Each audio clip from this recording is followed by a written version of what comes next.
ದೇವ್ರೆ, ಅಂತೂ ನನ್ನ ಆಸೆ ಹಾಗೆ ನನ್ನ ಭಾರ್ಗವಿ ಮದ್ವೆ ಮಾಡಿಸಿ ಈ ಮನೆ ಕರ್ಸಿದ್ಯಾ. ಅವ್ರಿಗೆ ದುಃಖ ಆಗಿರೋದ್ರ ಬಗ್ಗೆ ನನಗೆ ಬೇಸರ ಇದೆ. ಆದಷ್ಟು ಬೇಗ ಎರಡೂ ಮನೆಯವರು ನಮ್ಮ ಬಗ್ಗೆ ಅರ್ಥ ಮಾಡ್ಕೊಳ್ಳೋ ಹಾಗೆ ಮಾಡಪ್ಪ. ನಮ್ಮನೆಯವ್ರು ಭಾರ್ಗವಿನ ಒಪ್ಕೋತಾರಲ್ವಾ?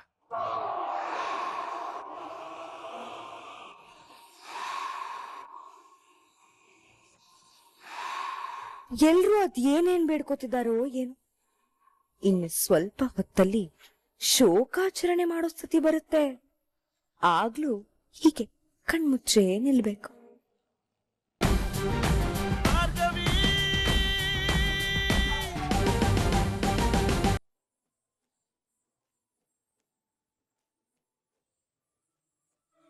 ನಾನ್ ಕೊಟ್ಟಿರೋ ಸೀರೆ ಹುಟ್ಟಿಲ್ಲ ಅಂದ್ರೆ ಏನಂತೆ? ನೀವ್ ಯಾವ ತರ ಇದ್ರು ಈ ಮನೆ ಮಹಾಲಕ್ಷ್ಮಿನೇ. ನಿಮ್ ಮನ್ಸಲ್ಲಿ ಅದೆಷ್ಟೇ ದುಃಖ ಇದ್ರು ಅಜ್ಜಿ ಮಾತಿಗೆ, ಅಮ್ಮ ಚಿಕ್ಕಿ ಮಾತಿಗೆ ಬೆಲೆ ಕೊಟ್ಟು ಬಂದ್ರಲ್ಲ, ಅದೇ ಸಮಾಧಾನ. ಅದೆಷ್ಟೇ ಕಷ್ಟದಲ್ಲಿದ್ರು ನೀವು ನಿಮ್ಗೆ ಗೊತ್ತಿಲ್ಲದೆ ಬೇರೆಯವ್ರ ಖುಷಿ ಬಯಸ್ತೀರ. ನಿಮ್ ದೊಡ್ಡ ಗುಣನೇ ನನಗಿಷ್ಟ ಆಗೋದು. ಈ ಅಜ್ಜಿದು ಅತಿ ಆಯ್ತು. ನಾನು ಬಂದಾಗ ಆರತಿ ಮಾಡೋರ್ ಗತಿ ಇರ್ಲಿಲ್ಲ. ಇವಳಿಗಾದ್ರೆ ಬಂದ ದಿನಾನೇ ಮನೆ ತುಂಬಿಸ್ಕೊಳ್ಳೋ ಕಾರ್ಯಕ್ರಮ. ಈಗ ದೀಪ ಬೇರೆ ಹಚ್ಬೇಕಂತೆ. ಮಾವನ್ ಪರವಾಗಿ ನಿಂತರು ನನಗೆ ಕವಡೆ ಕಾಸಿನ ಕಿಮ್ಮತ್ತಿಲ್ಲ. ಆದ್ರೆ ಇವಳಿಗೆ ರಾಜ ಮರ್ಯಾದೆ. ಭಾರ್ಗವಿ ಮೇಲಿರೋ ಪ್ರೀತಿ ನನ್ ಮೇಲ್ ಯಾಕಿಲ್ಲ? ದೀಪ ಹಚ್ಚಿ ಅದ್ ಏನ್ ಉದ್ಧಾರ ಮಾಡ್ತಾಳೋ ನಾನು ನೋಡೇ ಬಿಡ್ತೀನಿ. ಯಾಕಮ್ಮ ಭಾರ್ಗವಿ ಅಲ್ಲೇ ನಿಂತಿದ್ಯಾ? ನೀನು ಅರ್ಜುನ್ ಸೇರಿ ದೇವ್ರ ದೀಪ ಹಚ್ಚು. ಹೋಗಮ್ಮ.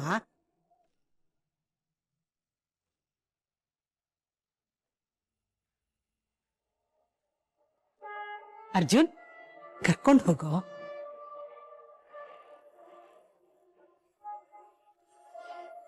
ಹೋಗಪ್ಪ.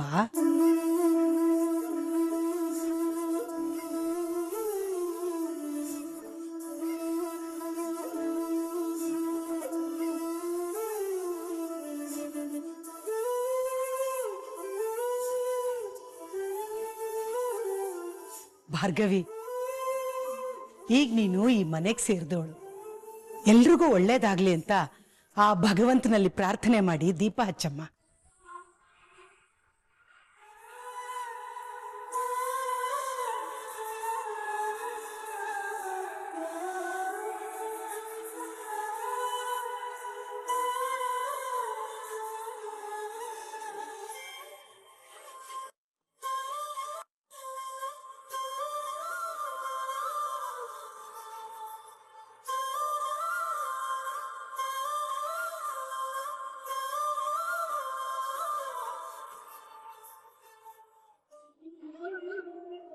ಭಾರ್ಗವಿ, ಒಂದ್ ನಿಮಿಷ.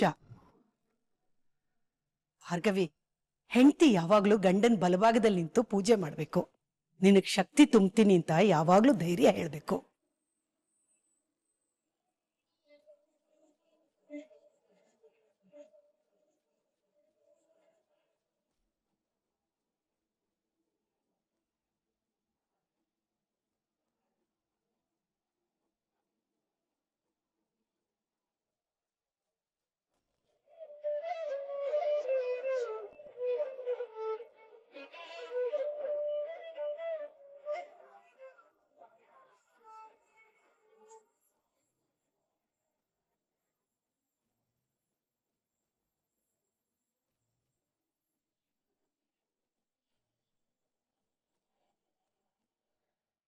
ಯಾವತ್ತು ಗಂಡ ಹೆಂಡತಿ ಒಟ್ಟಿಗೆ ಪೂಜೆ ಮಾಡ್ಬೇಕು.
ಅಂತೂ ನನ್ನ ಪ್ರಾರ್ಥನೆ ನಿನ್ನ ಕೇಳಿಸ್ತಲ್ಲ ತಾಯಿ. ನಿನ್ನದೇ ರೂಪದಲ್ಲಿರೋ ಭಾರ್ಗವಿನ ನಮ್ಮನೆ ಕಳಿಸಿದೀಯಾ. ಈ ಮನೇಲಿ ತುಂಬಿಕೊಂಡಿರೋ ಅಂಧಕಾರ ಕಳೆದು ಬೆಳಕು ಚೆಲ್ಲೋಕೆ ಅವಳಿಂದ ಮಾತ್ರ ಅವಳು ಈ ಮನೆಗೆ ಒಳ್ಳೇದು ಮಾಡೇ ಮಾಡ್ತಾಳೆ ಅನ್ನೋ ನಂಬಿಕೆ ನನಗಿದೆ. ಆದ್ರೆ ಭಾರ್ಗವಿನ ನೀನೇ ಕಾಪಾಡ್ಬೇಕು ತಾಯಿ. ಅವಳಿಗೆ ಈ ಮನೆಯಲ್ಲಿ ಯಾವುದೇ ತೊಂದರೆ ಆಗದಿರೋ ಹಾಗೆ ನೀನೇ ನೋಡ್ಕೊ.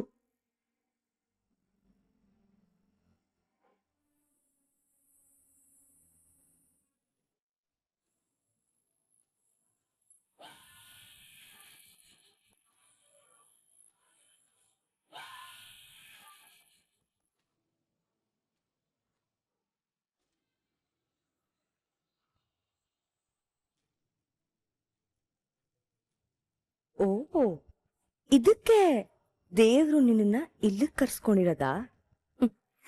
ಅವನ ಆಟನ ಬೇಡ ಅನ್ನಕ್ಕೆ ನಾನ್ ಯಾರು?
ಯಾಕೆ ಹೀಗಾಗ್ತಾ ಇದೆ ನನ್ಗೆ?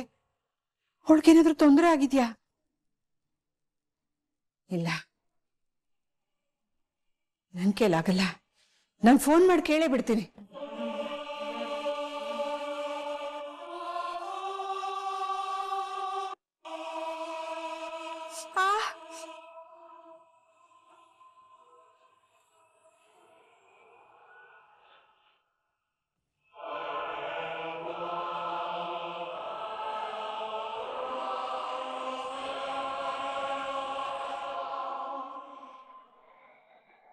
ಅರ್ಜುನ್ ಭಾರ್ಗವಿ ಲವ್ ಸ್ಟೋರಿಗೆ ಡ್ಯಾಡ್ ಆ JP ಅಂಕಲ್ ಮನೆಗೆ ಹೋಗಿ ಬಂದಾಗಿಂದ ಯಾಕೋ ವಿಚಿತ್ರವಾಗಿ ಆಡ್ತಾ ಇದಾರೆ. ಏನ್ ಕೇಳಿದ್ರು ಉತ್ತರ ಕೊಡ್ತಾ ಇಲ್ಲ. ಅವ್ರು ಆಡ್ತಾ ಇರೋದ್ ನೋಡಿದ್ರೆ ಏನೋ ನನ್ನಿಂದ ಮುಚ್ಚಿಡ್ತಿದ್ದಾರೆ ಅನ್ನಿಸ್ತಾ ಇದೆ. ಏನು ಅಂತ ಗೊತ್ತಾಗ್ತಾ ಇಲ್ಲ. ಹಾ, ಒಂದ್ಸಲ ಋತುಕ್ ಕಾಲ್ ಮಾಡಿ ಕೇಳ್ತೀನಿ.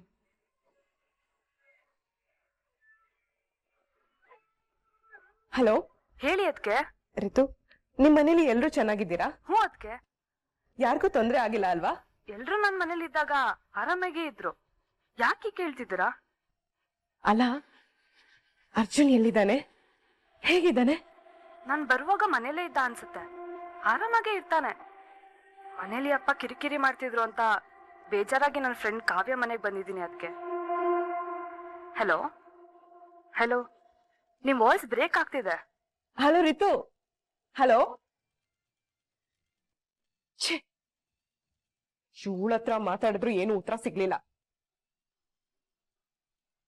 ನನ್ ಅರ್ಜುನ್ ಜೊತೆ ಮಾತಾಡದೆ ನನ್ಗಿರಕ್ ಆಗಲ್ಲ.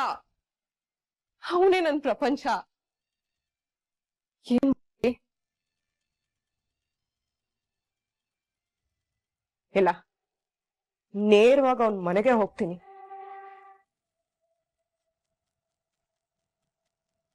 ದೇವ್ರೆ, ಅಂತೂ ನನ್ನ ಆಸೆ ಹಾಗೆ ನನ್ನ ಭಾರ್ಗವಿ ಮದ್ವೆ ಮಾಡಿಸಿ ಈ ಮನೆ ಕರ್ಸಿದ್ಯಾ.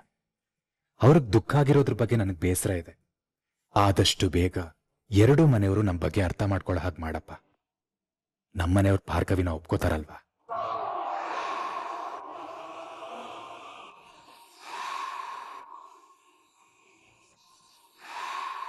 ಎಲ್ರೂ ಅದ್ ಏನೇನ್ ಬೇಡ್ಕೋತಿದಾರೋ ಏನು. ಇನ್ನು ಸ್ವಲ್ಪ ಹೊತ್ತಲ್ಲಿ ಶೋಕಾಚರಣೆ ಮಾಡೋ ಸ್ಥಿತಿ ಬರುತ್ತೆ. ಆಗ್ಲೂ ಹೀಗೆ ಕಣ್ಮುಚ್ಚೇ ನಿಲ್ಬೇಕು.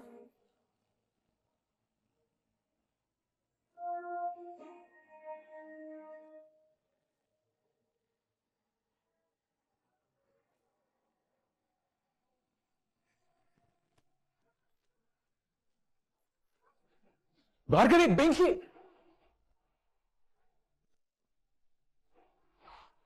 ಅಯ್ಯೋ ಭಾರ್ಗವಿ,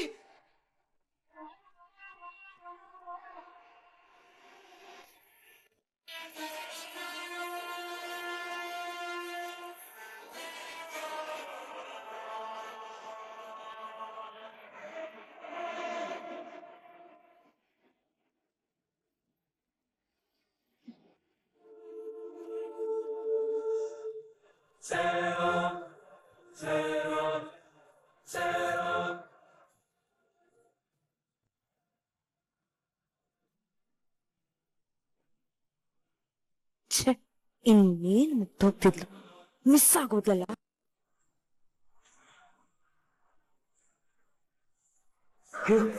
ಭಾರ್ಗವಿ, ನಿಮ್ಗೇನು ಆಗಿಲ್ಲ ಅಲ್ಲ?